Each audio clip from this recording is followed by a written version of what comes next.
Distance and displacement. Distance एक scalar quantity है जबकि डिस्प्लेसमेंट एक वेक्टर क्वांटिटी है। डिस्टेंस को हिंदी में दूरी और डिस्प्लेसमेंट को विस्थापन कहा जाता है। तो आज हम इन दोनों के बीच में क्या डिफरेंस होता है वो पढ़ने वाले हैं इस एग्जाम्पल की हेल्प से। सपोज करो कोई व्यक्ति है वो ए से चला और वो बी तक पहुंचा। तो यहाँ पर अगर हम इनका उस व्यक्ति का डिस्टेंस और डिस्प्लेसमेंट कैलकुलेट करेंगे तो उसने ए से बी तक की जो बीच की दूरी है, डिस्टेंस है, वो उसने ट्रैवल की 8 सेंटीमीटर। तो हम यहाँ 8 सेंटीमीटर राइट डाउन कर लेते हैं। लेकिन जब डिस्प्लेसमेंट की बात आती है तो रेफरेंस पॉइंट से जो उसकी फाइनल पोजीशन है उनके बीच की जो मिनिमम डिस्टेंस होती है वो कैलकुलेट करनी होती है। तो हम कैलकुलेट करेंगे यहाँ पे, तो हमें सेम दिखाई दे रहा है। ये मिनिमम वैल्यू कितनी आई हमारी 8 सेंटीमीटर। तो यहाँ पर दोनों इक्वल है, डिस्टेंस भी और डिस्प्लेसमेंट भी। अब मान लो वो व्यक्ति सी पर पहुँच गया। अब अगर उसका रेफरेंस पॉइंट ए है तो और सी के बीच की जो मिनिमम डिस्टेंस है वो ये डायगोनल होगी।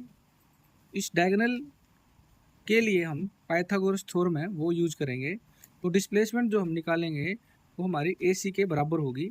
और जो पाइथागोरस थ्योरम है जो हम पहले भी पढ़ के आए हुए हैं, यहाँ पर ए सी का जो स्केयर होगा वो ये ए सी है, इसका स्केयर ए बी के स्केयर प्लस बी सी के स्केयर के इक्वल होता है।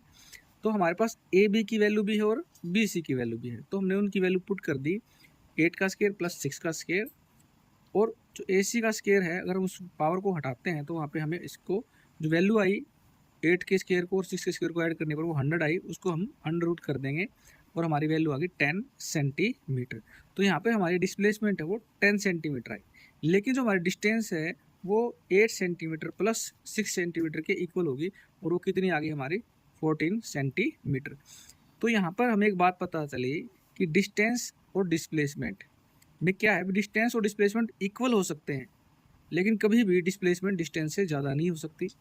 इसी तरह यहाँ पर डिस्प्लेसमेंट डिस्टेंस से कम हो गई है तो डिस्टेंस है वो ज़्यादा हो सकती है, डिस्प्लेसमेंट डिस्टेंस से ज़्यादा नहीं हो सकती। अब मान लो वो डी तक पहुँच गया।